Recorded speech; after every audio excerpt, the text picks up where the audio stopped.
Ashamaa harka fuunee jaallatamtootaaf hordoftoota chaayinaalii Oro School yookiin Abdiin Inspire kan taatanii nageenya isiniif haa baay'atu bakka jirtanitti. Egaa guyyaa har'aa barnoota baay'ee namatti tolu tokko isiniif qabadhee dhiyaadheen jira. Barnoonni kun jireenya keessan yookiin immoo YouTube irratti waan baay'ee isin fayyadudha jechaadha. Sababiin isaas YouTube'n kan inni isinitti iyyata ergu yookiin immoo karaa keessan dhaamsa kan inni isinitti ergu afaan Ingiliffaani. Baay'inni keenya immoo afaan Ingiliffaa hin dandeenyu jechaadha. Hin dandeessan jechaadha. Kanaaf maal gochuu dandeenya ree? Fakkeenyaaf YouTube creatoriin yeroo baay'ee wantoota hedduu isinitti erguu danda'a jechaadha. Akkasuma promoshinoonni hedduu appii keessan irratti, Gmail keessan irratti, emailii mataa keessan kan YouTube sana irratti isinitti ergama jechaadha. Maalidha? YouTube keessan duukaa dhimmi wal qabatu. Fakkeenyaaf YouTube'n keessan ji'oota ammasiitii hanga ji'oota ammasiitti sababii rakkoo siistemaatiin subscribe'n keessan gadi bu'uu danda'a. Yookiin immoo akkasuma wantoota akka kanaa fakkeenyaaf anaan dirqama akkanii AdSense create godhu natti himaa jira jechaadha. Kan akkamiin haala kamiin kan inni baruu danda'e jechaadha. Ingiliffa kana yeroo inni akkasitti natti ergu jechaadha. Yeroo inni akkasitti Ingiliffa kana natti ergu, Ingiliffa kana bakka kana yeroo tokko cuqaasuutiin iskiriinii kana jabeessinee qabna jechaadha. Jabeessinee qabuutiin kooppi goona jechaadha. Egaa yeroo tokko erga kooppi gooneeti Ingiliffa kana gara kamitti hiikkachuu fi gara afaan Oromootti hiikkachuudhaaf jechaadha. So afaan Oromootti hiikkachuudhaaf maal gochuu qabna ree? Afaan Oromootti hiikkannee yoo karaa kam appii kan fayyadamnee afaan Oromootiin dubbisuu dandeenya afaan keenyatti. Yeroo baay'ee translate'n jiru jechaadha. Afaan kan hiikanii Ingiliffa irraatii qaxxiitaa gara afaan Amaariffaatti jechaadha. Afaan Amaariffaarraatii gara daarektii Ingiliffa gara Oromiffaatti kan nuuf hiiku appiin jira jechaadha. So appii kana eessaa daawunlood godhuu dandeenya? Haalani amma kooppi godhe kan argitanii jirtu yeroo tokko Gmail keessaa baana jechaadha. Gmail account keessaa. So English to afaan Oromoo kan jedhu kan argaa jirtu jechaadha. Ingiliffa gara Oromiffaatti hiikuu kan danda'u jechaadha. So kana eessa keessaa argattu? Kana appii kana yoo dhabdan description box irra isiniif hin kaa'a jechaadha. YouTube kana jala linkii sana qofa cuqaastanii seentanii Play Store irra seensisaa applications kana download godhachuu dandeessu. So amma gaa YouTube'n dhaamsanii natti erge ammaa kana gaa atattamaan ilaaluudhaa fi gara kamiin seenaa English to afaan Oromoo kan jettu yeroo tokko cuqaastu. Egaa amma seeneen jira. Yeroo tokko gizee seentan promotionii isinirratti hojjeta jechaadha. Promotionii jechuun maastaawoqaa ni adeemsifata, beeksisa jechaadha.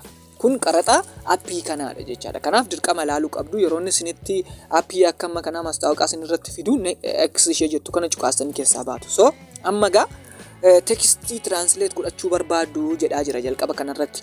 Yoo barbaaddan suura translate gochuu barbaaddu jedha. Suura jechuun addoon amma lixee kooppi godhe kana yoo suuraan fiduu barbaaddan screenshot gootu jechaadha. Screenshot erga gootanii kana keessa seentu. Kana keessa erga seentaniiti suura sana asirratti fidanii gashitu. Wanta suura sanarra jiru gara afaan Oromootti toroggomee barreeffama isaa isiniif kaa'a jechaadha. Inni immoo ofii mataa isaatiin siistemii mataa isaatiin jechaadha. So asitti tekstii barreeffama fakkeenyaaf namoonni faranjii ta'an afaan Ingiliffaan yoo voice sagalee isaanii isinitti ergan gara Oromiffaatti deeffachuu dandeessu asirra fiddanii. Sagalee isaanii sana bakka voice jedhu kanarratti fiddanii gara Oromiffaatti deeffachuu dandeessu. Egaa qaxxiitaa asumaanis immoo kitaaba Ingiliffa yoo barbaaddan suura kaastanii suura sana gara afaan Oromootti akka inni isiniif hiiku gochuu ni dandeessu jechaadha applicationii kanaan. Kana hunda kan hojjetu appii kanadha jechaadha. Appiin kun English to Oromo Translator jedha jechaadha. Baay'ee salphaadha. Amma gaa gara proofiitti gara hojiitti seenna jechaadha. Akkamiin yeroo tokko text translate kan jedhu barreeffama translate goona kan jedhutti seenna jechaadha. So egaa yeroo tokko bakka kanatti barreeffama keessana Ingiliffa keessana fidiitii translate godhadhu na jedhaa jira jechaadha. So Ingiliffa sana maal goona bakka kanatti iskiriinii caanni goonee qabna jechaadha. Maaliifidha? Barreeffama sila kooppi goone sana fiduudhaaf jechaadha. Yeroo tokko iskiriinii kana caanni goonee qabneeti paasti jenna jechaadha. Kun argaa jirtu paasti erga jenne YouTube wanta inni natti erge sana asitti fidee barreessee jira jechaadha. Egaa yeroo kana maal jenna? Translate jenna. Argaa jirtu English Oromoffatti Ingiliffa jijjiira jechaadha. Yoo fakkeenyaaf Ingiliffa namaaf erguu barbaadan afaan Oromootiin asitti barreessitanii siistemii ariifii kan inni ta'e afaan Oromootiin bakka kanatti barreessitanii jechaadha. Afaan Oromoo sanaa gara Ingiliffaatti naannessuullee ni dandeessu jechaadha. Yeroo tokko translate jennee Oromoffatti hiiknee ilaalla jechaadha. So translate gaafa jettanii gajjallaa kanatti atattamaan fidee jira jechaadha. Maal jedheeti natti erge kunoo akkuma isin argitan kana irra deebitanii ilaaltanii dubbisuu dandeessu jechaadha. Akkasuma icciitii yuutuubiin isinitti ergu akkasuma immoo iyyata yeroo iyyachuuf jettanii keessumattuu sa'aatiin sin jalaa yeroo qannasu subscribein sin jalaa yeroo qannasu koppi kilaamiin gaafa isinitti dhufu maal gochuu qabdu iyyata iyyachuu ni dandeessu jechaadha. Asiin iyyata keessan akkamiin iyyattu afaan Oromoffaan barreessitaniiti yeroo tokko keessa seenna. Bakka kanatti afaan Oromoffaan barreessitaniiti gara Ingiliffatti nuuf jijjiiraa jettu. Bakka kam cuqaastanii bakka wal dabarsituu xiyya kana lamaan yeroo cuqaastanii argaa jirtu wal jijjiiree jira. Translate kee Oromoffa barreessi ani immoo Ingiliffattan siif qopheessaa jedhaa jira jechaadha. So kana yeroo barreessanii gara Ingiliffatti isiniif jijjiira jechaadha.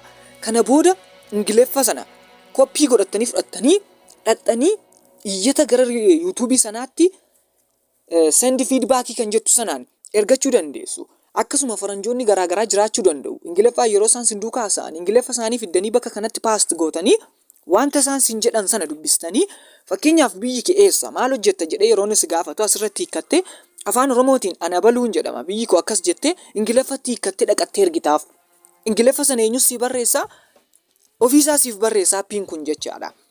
Barreeffama afaan Oromoo keessan gara Ingiliffaatti illee siniif jijjiira jechaadha. Kanaaf karaa salphaa learn gootu jechaadha. Karaa salphaa barachuu dandeessu jechaadha kana. So appii kana eessaa buufattu? Play Store irra seentu jechaadha. Yeroo tokko ni baana Play Store keessa seenna. Namni Play Store hin beekne Play Store kan jettu yeroo tokko cuqaasna jechaadha. Play Store yeroo tokko cuqaasneeti bakka kanatti dashboardii kana nuuf fida. Dashboardii kana yeroo tokko tiik goona jechaadha. Taachi goonee tuqna. So barreeffama sila jechaadha.